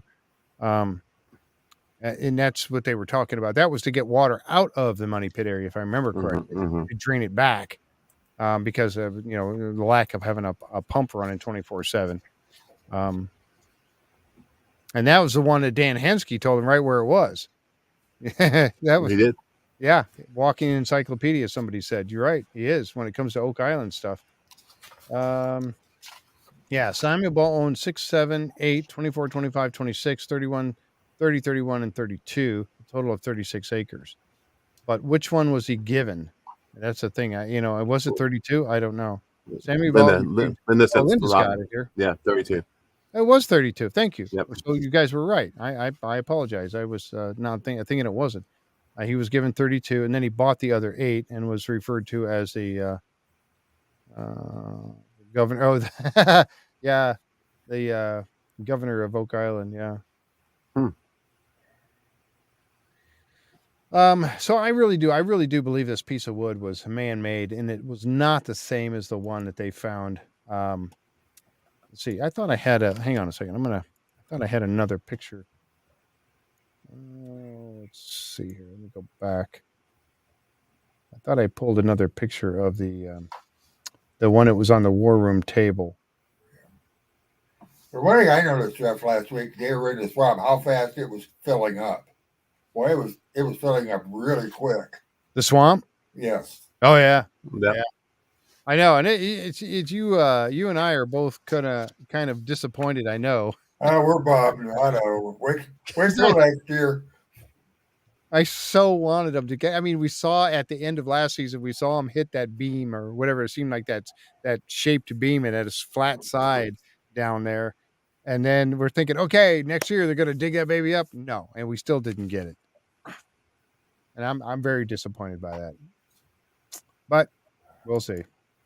Okay, so what I did was I waited till we got to the other to the war room here. So I'll bring this back up. Okay, so here's that piece they found in the swamp, and I think this pretty much wraps up the swamp. I don't think we'll see. I could be wrong, but I don't think we'll see much more of the swamp coming up in the future episodes. Back to the war room, and then they're taking a look at the piece of wood that we just showed. They got it all cleaned up, and this is where people were saying that it looked like it was a piece of driftwood or something. And of course, Craig, you see him there with his paper. He has got the details on this bad boy. And there's a close-up of it. It definitely, to me, looks like it's shaped by mankind. And the fact that it is as old as the C14 testing said it was, with this little sheet right here. And I'll zoom in on that. 95.4% probability right there. 224 to 376 AD. Now, I mean, that kind of, is it frustrating that we're getting all these dates that are throwing all these dates around like this? And now we're going what did we have? The earliest we had before was what, 660? Was that what it was, Jack? Yes. 660. That was the piece of railing that they found at the end of last season. The one that Billy Gerhardt stuck a piece of it in his pocket saying it was a top pocket find. Yep. That piece of railing dated to 660. And now that was like the oldest piece of wood or whatever they found. Now they come up with another one that's 224 to 376. And I thought he said 12. I thought they said 1224 to 1376. And Jan and they were listening. Jan's like, no, he said 224. I'm like, really? And then they came back from the commercial break and they said it again. He said 224 to 376. That's pretty amazing. I mean, very amazing. I mean, I don't know if there was something up Linda Simons put up, and I think this is pertinent. Look, if that piece of wood had been floating around for 800, 900, 1,000 years, or what are we talking about, Jeff? 1,800 years, something like that. Yeah. Okay, yeah. 1,800 years. It would have wormholes. It would have marks on it. I mean, there's no way it's floating around, or even if it was deposited, it would have wear. It would have wear from age, right? It's man-made, and it was kept in that mud, safe, and it wasn't a piece of driftwood. There's no way that's a piece of driftwood. Yeah. I agree. No, I don't think so. Linda makes pertinent, points. There's no way it's a piece. I read a comment somewhere that back then the Mi'kmaq used to use that sort of wood like that for roofing. Yeah, I know. That was Dave Petrella said that a shaped wood from 224 could be Mi'kmaq boat. But I read I read they use it for roofing. No, we don't, Jack. And some of their, I read before somewhere, and I can't remember what it was, but they used that sort of wood, that thin wood like that for their roofing. But I could be wrong. But there was an Mi'kmaq encampment there or something because they found stuff. Could it be part of a hut or something? Yeah. Could be part of something. It could be. It could have been part of a tool they used for stirring I don't know. Who knows? Is it possible that it goes back that long? Could it have been First Nations people stuff? Probably. Yeah. Possible. Viking. It's kind of coincidental they found pottery back. I don't know how old that pottery was, but Kate told you to hush, Dale. Oh. Sorry. Well, the next step on this obviously was to find out if it is what type of wood it is. I think that's the next step to this. I think they wanted to find out, date it and find out exactly what it was. Yeah, Spooner believes the swamp was man-made. Yes, he does. Yeah, no more talking Mi'kmaq artifacts. That was Janet. Janet, no more talking Mi'kmaq. We don't want them shutting down. Oh, well, you can't look. Well, they gave up the swamp anyway for the season anyway, so they're not working on that anymore. BC St. James said St. Lawrence timeline, namesakes of St. Lawrence St. Lawrence River. Let's see. Water to his talking about Maryland was talking about water to his cabbage plants, probably coming out of the swamp, I would figure. I'm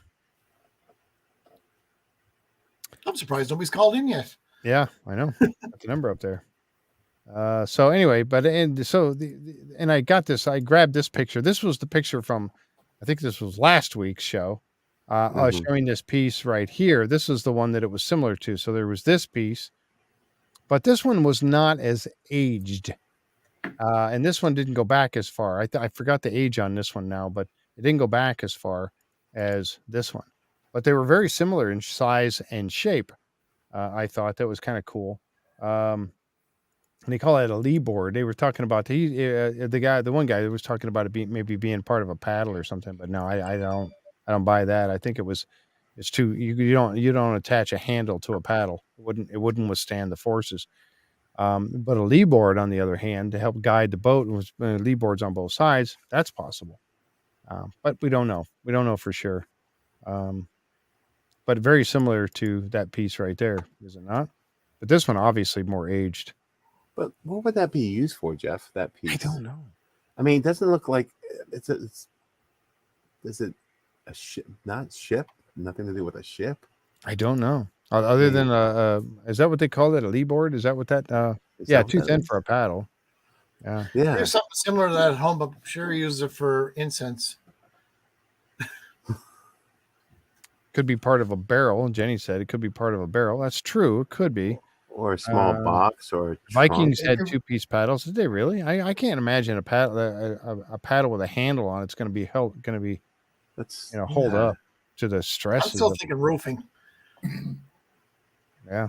Fulford said that Vikings had 2-piece paddles, so maybe. Yeah, that's what I saw. That. Yeah, I don't know. Oh, people are having a hard time seeing the phone number. Oh, well, we can put the banner up, but 412-218-8752. Go ahead, Jeff. Operators are standing by. Yeah, operator standing by. I got the phone right here. Hopefully it works. I don't know. I mean, sometimes it doesn't. When Janet calls in, it doesn't work very well. But let's try this. It breaks up pretty bad. But yeah, there you go. Is that one better? Is that one easier? If you're looking on your cell phone, it might not be that easy to see. So anyway, I just thought that was really cool. 224 to 376, and that goes back. That's the oldest piece of wood we found now. And again, we have talked about the simple fact that yes, pieces of wood could float in there from the. I mean, we've seen some of the waves. I mean, Tom and the guys that live up there and Colin, all that, they've shared pictures with us showing these storms coming in and the water, just the waves coming in and just shooting water up there. Mm-hmm. And knowing that the road was not there, that's separating the ocean from from the swamp right now, the road wasn't there. So that was open to the sea. So could it wash up pieces of wood and they sink down in the mud over the years? Yes.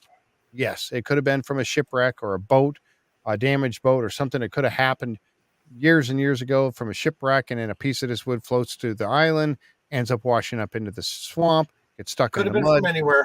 And then they dig it up all these years later. That could be the case. It could simply not have anything to do with the ship in the swamp. And that's why Jack and I say they got to get in there and they got to dig up that boat that's in there, the ship, and they need to go further in to get it. They're too far away. All right, we got to call. I want my ship to come in. Yes, I want my ship to come in. Hey, this is Jeff on the Curse of Oak Island and Beyond. Who do we got on the phone here? Well, hi, Jeff. You've got Robot here. Hey, Robot. How you doing tonight? I'm doing fine. I've been watching your show here.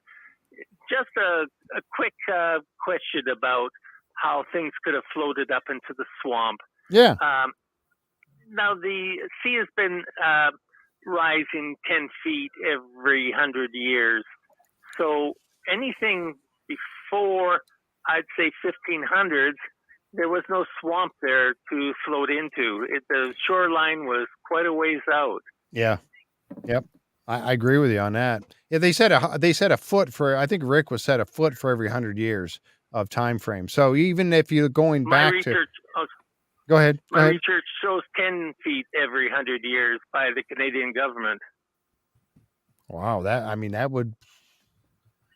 Okay. I know when Ian Spooner had that map up there, they were talking about a foot every 100, but boy, 10 feet every 100 years. I mean, Yeah, the stone triangle was 40 feet out when they found it, and it has changed over the years. I mean, even as Zena's map, what they say her date in the 1100s, the Oak Island would not be an island because of the 10-foot rise each 100 years.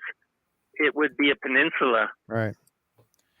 I don't know, but I know that the water levels were certainly lower back then, and that does lead to the fact that the swamp could have been much drier land at one time, and with the sea levels rising over the years, that's where now it has created a swamp there.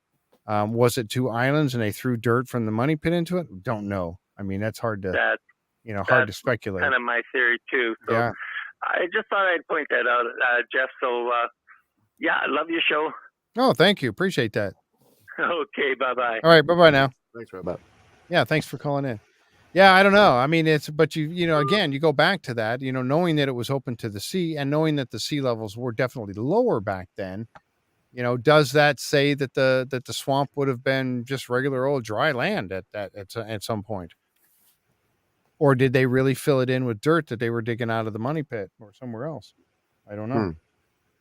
I mean, that'd be an awful lot of dirt coming out of the money pit, would it? I mean, to fill that all in? I don't know. If there's really tunnels that far down. Yeah, I agree. Yeah, there's my cat trying to come up on the, trying to get my attention here. Yes, hello, kitty cat. All right, got a show. We're almost done. Just hang out, all right? Let's see your cat. Oh, she'll try to jump up here on the table and for too long up on the desk. If I don't keep reaching down and give her some attention. Right. Yeah. Eric said if that was true, then the wharf wouldn't be where it was or where it is. Yeah.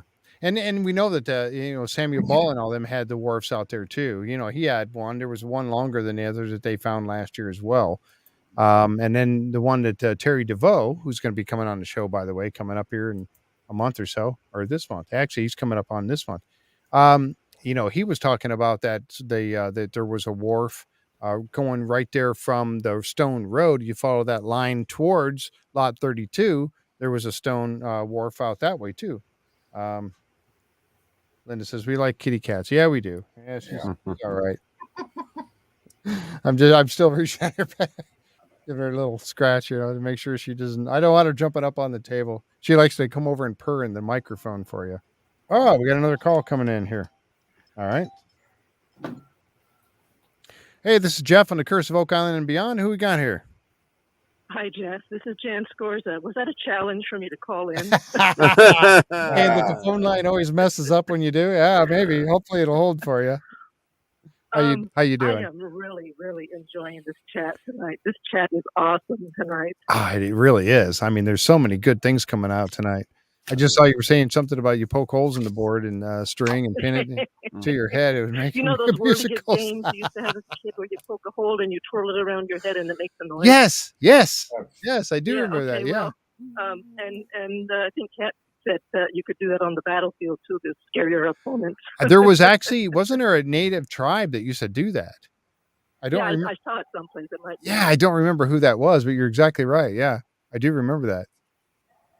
But this episode, oh my goodness, I'm so angry they didn't show the caissons going in. I was know. waiting all week to see that. What a tease! I know, it really was, and that's. I said, I thought, what they're going to do is and I said this on the chat, in the group page the other day. that you watch what they're going to do is they're going to wait till the end. And like we got the picture up right now the equipment's going to show up. And I was afraid that was going to be the case, to tease us for this week. And you know what? If they don't show us this, if they don't show a Caisson going in the ground next week. Oh, no. How many? No. They got to show us. That's just a given. How many mad people are going to be if they don't show us starting to pull some dirt out of it, at least a little bit anyway. But I think they will. Now that they've gone through and spent 5 or 7 minutes or whatever, and I'm going to kind of flip through the pictures here a little bit, showing the equipment showing up. They better darn well be putting them in the ground and start digging some dirt out of there pretty quickly. I think for me, I think everybody feels that way. What do you think, guys? How many episodes left do you think? I think we're halfway through. Yeah. Well, we had 24, 25 last year, Jeff? So they don't have that much to get ready. They just have to put the caissons in. Come on. Yeah, exactly. They're ready to go. And now the crane is there. The platform for the for Rock's oscillator is there. The oscillator just showed up at the end of the episode. It's there now. I don't know how they get that down that road. I want to see the monster hammer grab go down the hole. I know. I do too. I really do. What was that, Jack? Fill up a dump truck with one scoop. I know. It would too. 11,000 pounds. What is that they said? Yeah. That's going to be awesome. That thing's massive. That's why I got the picture of it right here behind me on the green screen, because that thing is awesome. And I got the picture up here. I mean, that thing, look at the size of that thing compared to the cab of that truck. I mean, that thing's awesome. How they get it down that road? I know. Yeah, the road up there leading to the leading to the island, to the causeway. And John's been down it too, and it's windy and narrow, and man, they must not have a weight limit going across the causeway. There's no weight limit. No, mm-hmm. No, they can't. It's very narrow though. I can't imagine. I mean, they did have to widen it though, didn't they? Yeah, they fixed it up after the hurricane. A few years ago. Yes. Yeah. Yep.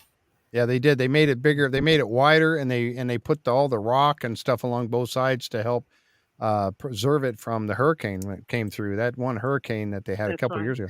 Yeah. I did notice though, Jeff, when I went down, I noticed that some of the spots where they would do a turn, there is some trees, I think, missing.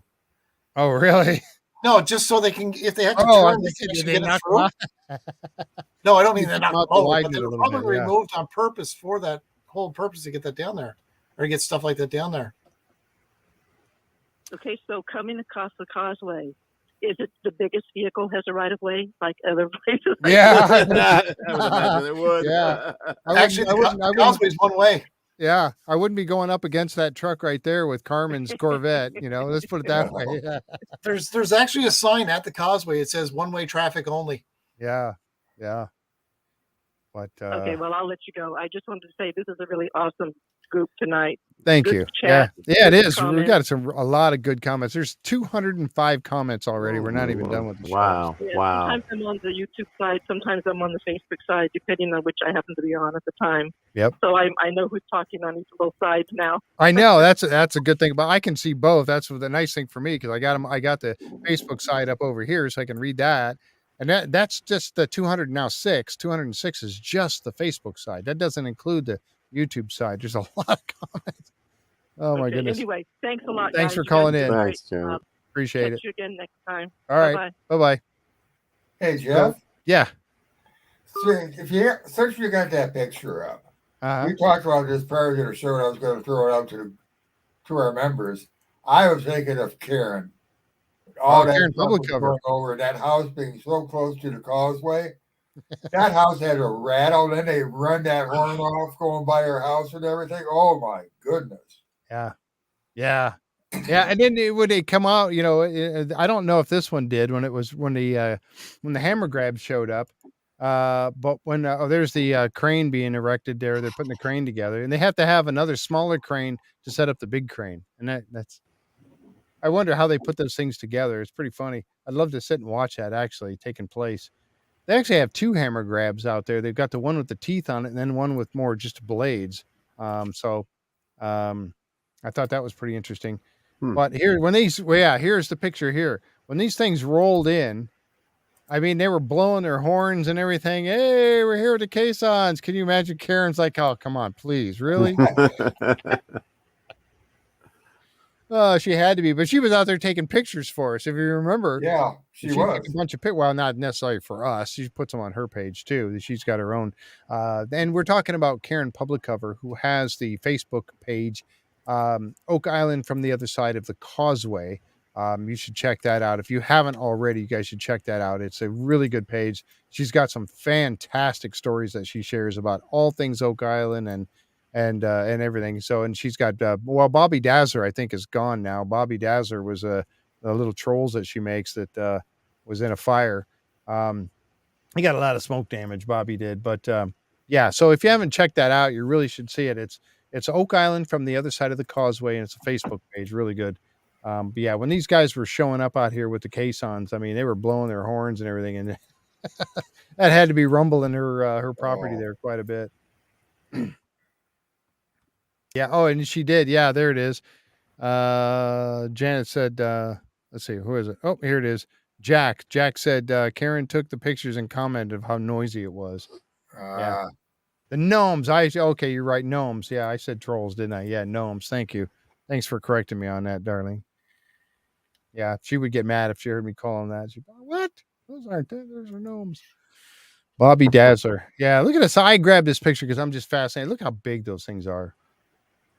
They're giant. 10 foot. I cannot wait. I cannot wait to see 10 foot. You can certainly put a diver down those safely. Oh, big time. And and then we got Rick and Marty high-fiving out there. They're all ready. Let's do it. Here, wait a second. There you go. I got to get the rock hat on. Whoops, what side is it on? Right there. Look at that. I got to get the rock hat on because there she is. There she is. Yay! Vanessa Lucido showing up on the island. There she is, and she's got her equipment coming out there. The oscillator is showing up, and she is going to be working there a little bit. I know she's got a lot of stuff going on. She's going to be on the show, by the way. Vanessa's going to be coming on the show.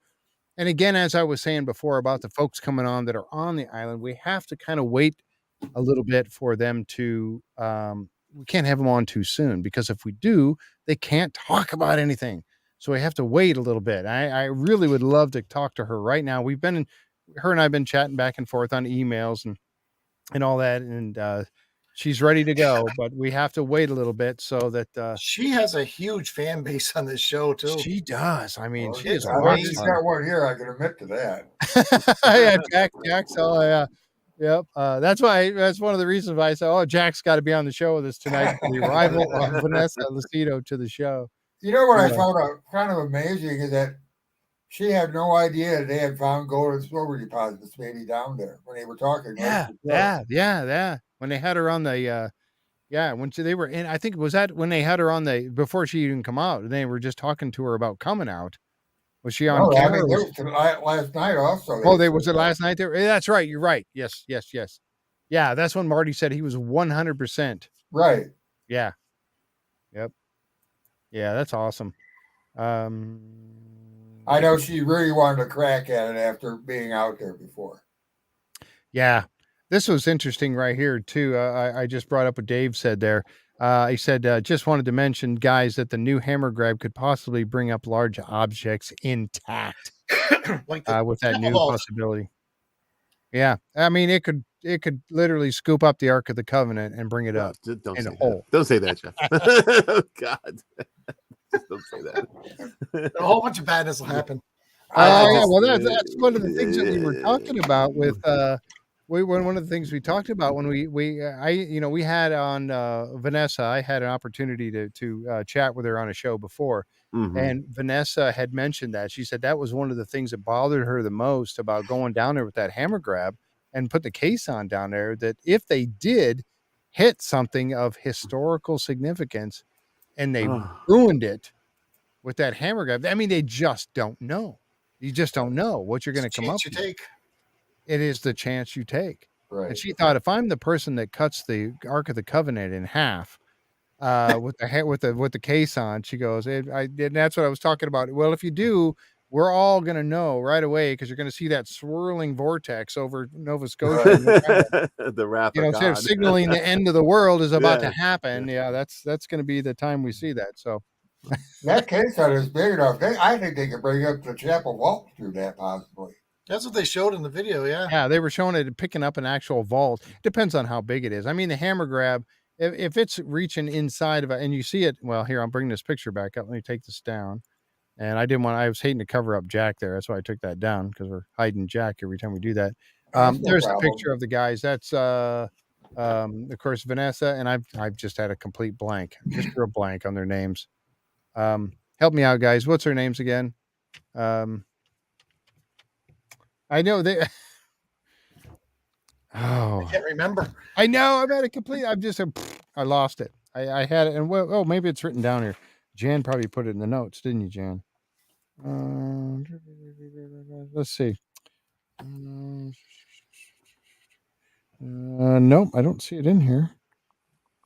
Danny Smith and Jared Busby. Thank you. Yes, Jan did have it in here. Danny Smith, and he's like the pirate. He's like a pirate himself. That's this guy over here. And Jared Busby of Rock Equipment Company. So that's really cool. And then you see that hammer grab back there. I mean, that thing is big enough to grab a hold of a pretty good size box without, I mean, and you wouldn't want to cry. I mean, when they send that thing down there and it squeezes, I mean, I don't know how much control. I mean, how if he can't see what he's grabbing. Okay, Jeff, it's the menorahs down there. Let's say it's the menorah, and the claw, just destroys the menorah. I mean, it worries me.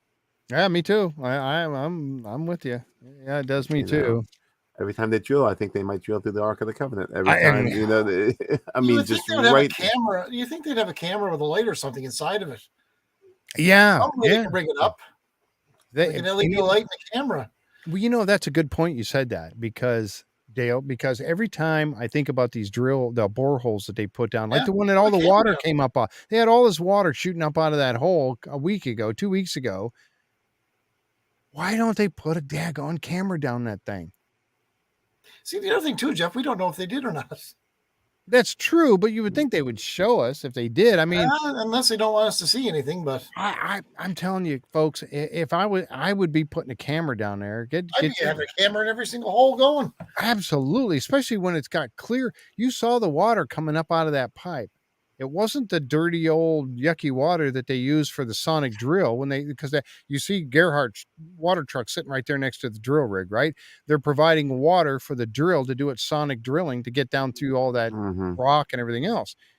That water, when that thing comes up and they unscrew it and all that stuff, it's all, muddy and dirty looking water. The water that was shooting up out of the center of that pipe was clear, if you remember. Even when they did the water sample test, you think they would have shoved the camera down them? Get a camera down that pipe. Yep. I mean, there is a risk. I understand there is a risk of it going through and entering into the chamber on the outside of the pipe, and then you can't get it back up. It gets caught on something, and you can't get the camera back up. But I mean, come on, Marty, you got some money, dude. I mean, you're putting out these you're paying for these caissons and put a camera down in that hole. Another thing, I'd hate to say this. I know it's going to get some feedback, but if they did bring something, if they did drop the hammer grab down and did bring up something significant, like say a menorah, I wish they would stop all work and then come up with some sort of archaeological way of getting it out safely. Yeah. And they would. I think another season or two, but still, it would save whatever they find from being destroyed. Mm-hmm. What a minute! You would pull up anything archaeological like that. I mean. And then stop. I mean, Treasure Trove Act certainly kicks in, yep. and the Canadian government, the Nova Scotian government would immediately intercede, because at that point, don't they have rights, Dale, according to the act, of anything archaeological they can claim? I think it's 20% or something like that. Yeah. It's 20% of the gold or riches. Of anything that's found, I believe. Right. I think if it's archaeological and it's culturally significant, there is a stipulation about it being thing historical. They can But take But I it think, all. I think if they found anything, I think they should just automatically stop and then recheck their options. I hate to say it, but I would really like to see them if they did find something like of significance, like a menorah or something like that, to stop and then say, okay, Laird, where do we go from here? Like, what can we do to get this out safely? The Canadian Mounties with the Ark before they would be invincible. Totally awesome. Yeah, you're right. Canadian Mounties had the Ark of the Covenant. There was no stopping them now, right? Exactly. That's a great comment. Yep. One guy online says, "Are they putting a camera on the hammer grab?" I wish they would. That'd be so cool. Would. That would be. That's a great idea. Just mount it inside the claw part, and then, they'd have to be really careful when he grabs stuff that it doesn't break it. They'd be replacing with every other hammer grab. I'm sure they could fix something around it that it doesn't. There's got to be a way of doing it, though. There has to be, because they got to be able to see. You can get lipstick cameras that are just a tiny little lens on them. They can put in there, so something small can go in and with a light. Well, Jeff, they have wildlife cameras, so you could stick a camera with a little, card in it, and just at the, at least you get some footage of what it would look like from the hammer grab's perspective, so to speak.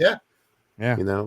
And Jim Barlow's had a GoPro. They've got GoPros. That's what you see on the drill. Whenever you see them, drilling on there, and you see the drill going down. That's a GoPro that's mounted on the side of it. You can get little teeny tiny cameras. They hide them around houses for babysitters and stuff.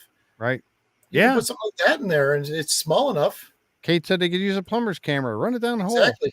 Yeah. Why couldn't they? That's what I'm saying. Every time I'm telling you folks, that hole that came up with that clear water, I would have had a camera down that thing so fast. But again, you don't know if they already do or not. They may not want anybody to know they're doing that. But they've used cameras before. They used it in the Samuel Ball property, for God's sake. We know they've used them. Yeah. But they may find, I don't know. I think they should use cameras. That's my opinion. I know maybe they are. You could be right, but it just makes sense. I mean, you've drilled this hole, and even the one that they saw, the week after, it was last week. You seen Craig Tester running over there, and he feeling air coming out of it. Okay, and that was clear water coming out of there. That one there was just simply air. There was no water at all coming out of it. Okay, if that means that there's air coming out of it, shove a camera down. Why wouldn't you put a camera in that hole? Am I stupid for thinking that? I mean, come on. Yeah. Put a camera down there. But you're right. A t-shirt like that. The hammer cam. Hammer cam. The hammer cam. Why not? I mean, I would love to see the hammer cam. I think it would be great. It would be a perspective that we haven't seen as fans before. Seth Bowden said that the lens would have to be cleaned constantly, though. And that's true. Yeah. Yeah. It is. Yep. Windshield wiper on it. Yeah, and Dave is right. He said they don't show on TV the massive amount of material that's filmed. We know, That's true. So much of that film ends up on the cutting room floor that we never goes in the archives. We never see it. But I mean, that's waterproof cameras. Yeah, borescope. Very doable. Very doable. I don't know. I just don't understand why they don't. And it maybe, like you said, Dale, maybe they are, and we just don't get it. We don't see that part. Because they don't want to show us what's down there, but I would have a camera down every one of those things. Jeff, the technology. I'm sure the technology has to exist to do something like that. I mean, right? I mean, the hammer cam. Yeah, it's got to exist. The hammer cam. John, someone said you need a patent hammer cam. Yeah, that was Janet. You need a patent on it. The hammer cam. The hammer cam. That's awesome. That's great. They got to have one. I mean, you got to do something. I mean, and again, if he, I really believe, and we're getting ready. I'm not going to say it.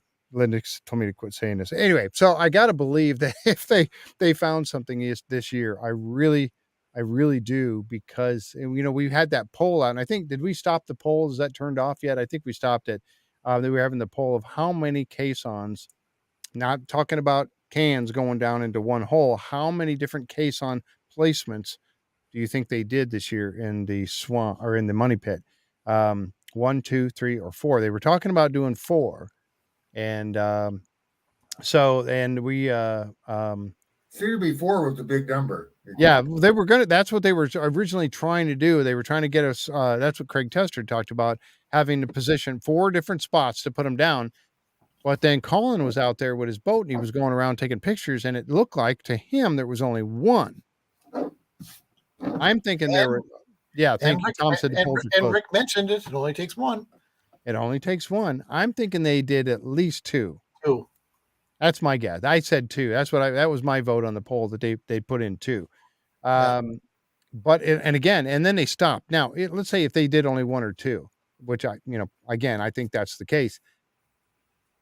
Why would they stop? Why would they not do the other two?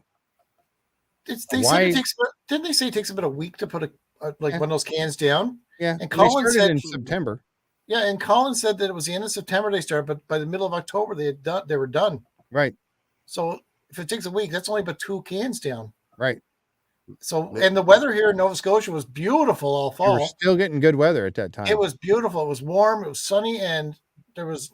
So speculate on that. Speculate on that for a second. Why would they stop? Why would you stop putting cans down? Someone said contracts, but I can't see it. Yeah, contracts. Well, I mean, if you stop putting the cans down, it means you either found something that you don't want to damage and you want to come up with a better way to get it out of there, or B, you found something where they said, okay, now you got to stop because of what you found. If it was contracts, then that means they were behind. Because they would have only gotten 2 down in 2.5 weeks, 3 weeks. But I think they found something. Because they closed now everybody's singing Hammer Time. Island down to everyone. But Bravo Jeff, Tango. Why do you put the sign saying, don't come on Oak Island, Oak Island is closed. Filming private Oak Island's closed. Yeah. Why? And that coincided with the Caisson or the Caissons being put in. So what is it that they don't want people to know, or what was it they were that very they found? strict on anybody coming on the island. It's just kind of curious. Yep. Parker Snobble will show up to troubleshoot the wash plant. That's a Gold Rush show. Yeah, Parker. Yep. Anybody that watches Gold Rush. Yeah, I do. I think they found something. Oh, I think too. I think so too. And they stopped my immediately. gut call. And and all of a sudden the sign goes up. There's so many little things that are saying they found something. I don't know. And they're working so late in the season too. And everybody's been very, very hush. I mean, they're not talking about anything. So yeah. Anyway, we'll see what they may have found something and are trying to come up with a plan over the winter. Very possibly. Yeah. Well, they're trying to pawn it. But didn't they work late into October, November, and even December? They were still on the island. Dale was out there. Yeah. So, why would you, if you've wrapped up for the season, why are you still there? Right. Nova Scotian winters are known to be notoriously, bitter, cold, and a lot of snow. It was beautiful right up until December here. Wow. Well, yeah, the weather was gorgeous.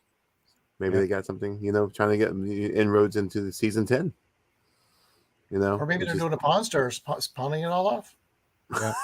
That's what he was talking about. Maybe there was a cave in, and that's why they stopped. And Linda mentioned that we have seen too many photos of the area while they were working. They would have seen a cave in. Yeah. Colin was out there taking pictures, and Karen Publicover was taking pictures. So we would have seen some evidence of it if that happened. I don't believe it did. And Indy's Endix said if they found something, the place would be guarded all winter. Yeah. Fancy yacht. Maybe unless they capped off. I don't know if they capped off the can. I haven't seen. I'd be curious. Did they leave one of the 10-footers in and cap it off, or did they pull them all back out? Oh. I don't know. I don't know. I might have to find out about that. I like Barbara Duncan's comment. I think they found something, which is why the fancy yacht was there at cast party.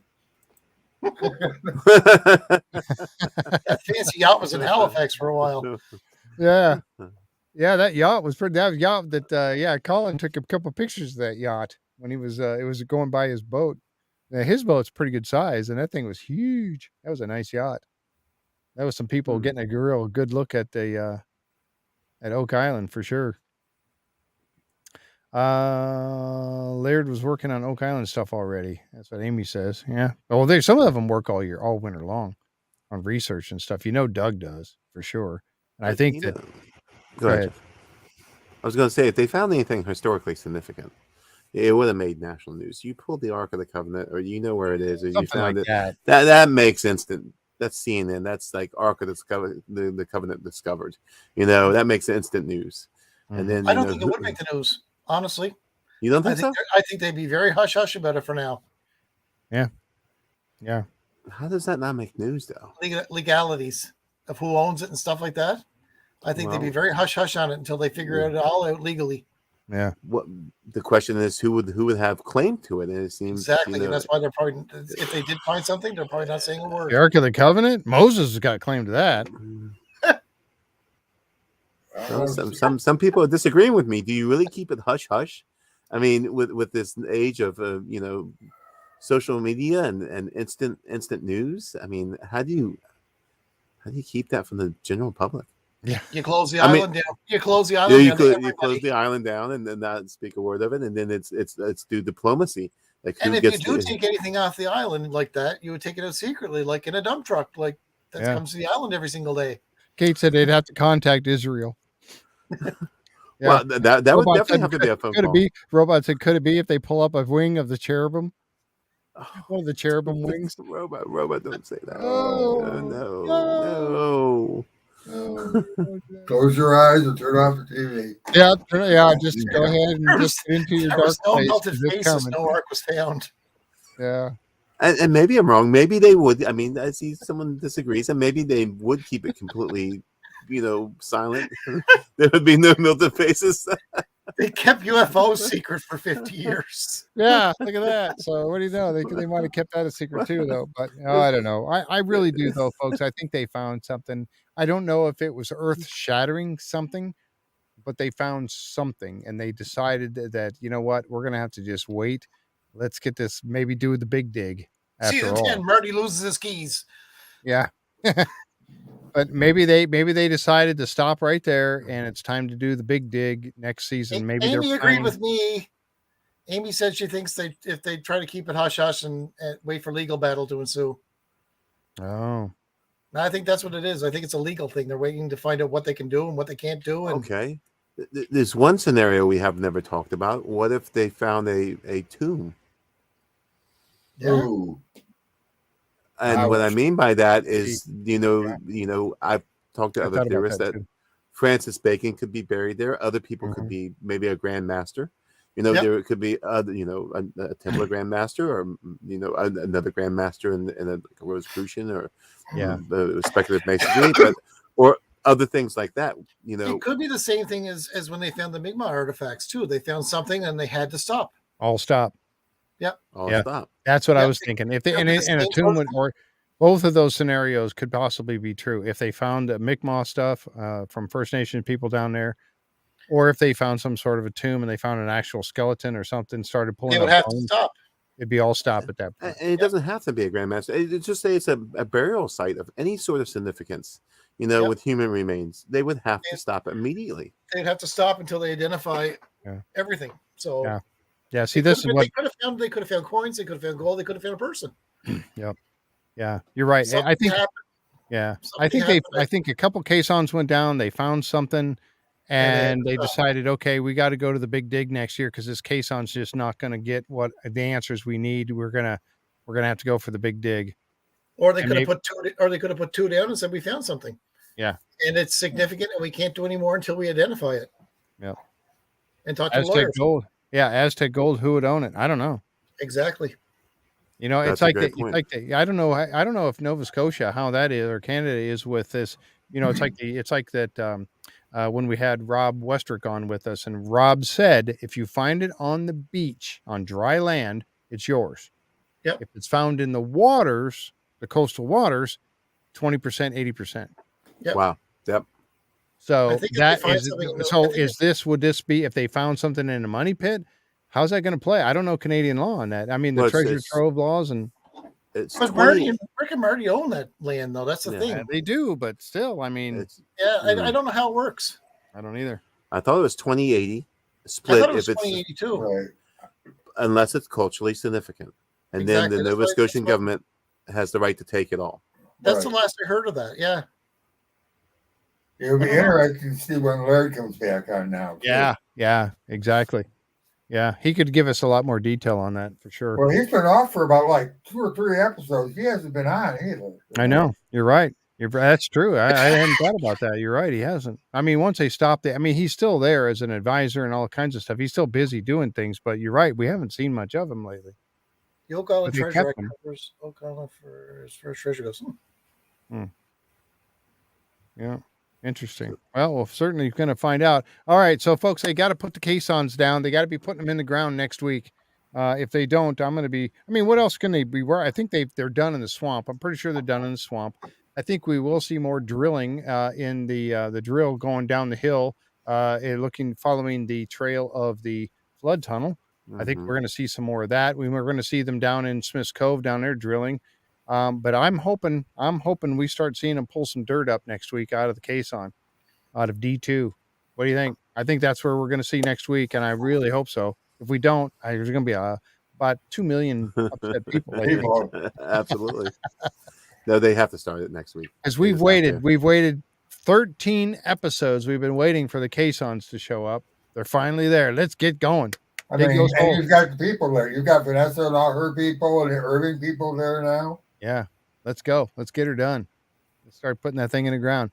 All right, we're going to wrap it up, folks. It's all right at the 2-hour mark here, and I tell you what, this has been fun. And Janet was right. I mean, 277 comments just on the Facebook side. That's not counting what's on the YouTube side. I don't have a count over there on them, but oh my goodness, this has been fun, and this is exactly why it's fun, because you guys are here and commenting with all this on the with us on this stuff, and I really appreciate it. John, Jack, thanks for being here tonight. Dale, thank you guys. Thanks for having me on, guys. I really appreciated this. Well, we know it's Vanessa being around. We're gonna, and like I said, we've got, if you've seen out on the Facebook, on the Facebook page, Oak Island and Beyond, Facebook page, we did put out a thing there showing some of the people that are coming on the show here over the course of the next couple months. But as I said, we're going to be holding off a little bit on getting some of the prominent people from Oak Island that we've been talking to. They've already agreed to come on the show. They will be coming on the show. It's just we're going to wait until they can actually talk about stuff. So that is being held until that point. There's really no sense of having them on until they can talk about stuff. We do not have a show this weekend. I'm going out of town this weekend. If I can get out of here with the weather coming in, the ice and snow and everything else, but I'm going out of town this weekend. So we have no show on Saturday. I will be doing a live, though. I am going to come on live, I think, and show you. I'm going up to see the I-500 snowmobile race up in Sault Ste. Marie, Michigan. Ooh, that'd be fun. Nice. So I'm going up to that. That's on Saturday, so I'm going to check that out. And I've got some other business stuff I'm working on. Yeah, we're not going to be doing a Beyond Oak Island tomorrow night. We're going to save it for next week. And we've got Gypsy Jules and Donna McCauley coming on. Those were the two that were with Maddie Blake. They were on the one episode where they went down. They were Sam. Oh my goodness, I should have had it written down. Sam Bass.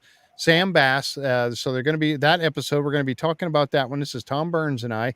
We're going to be talking about that episode, and we're also going to be talking about the one that was on last night, where they went down in that mine. That Maddie got over his fears of claustrophobia, and he went down into the mine. So we're going to have Gypsy Jules and Donna are going to be joining us on the show for that. That's next Thursday night at 7:30, and of course we'll be doing Oak Island show on Wednesday night for sure. And then that following Saturday, Terry DeVoe. We got Terry DeVoe coming on. Yeah. Talking about the Portuguese connection. That's on the 12th. And Saturday, that's going to be at 2:00 Eastern time on Saturday the 12th. Terry DeVoe. And then coming up, we've got some really cool people coming up after that for the 19th and the 26th. We got Luca Centoni.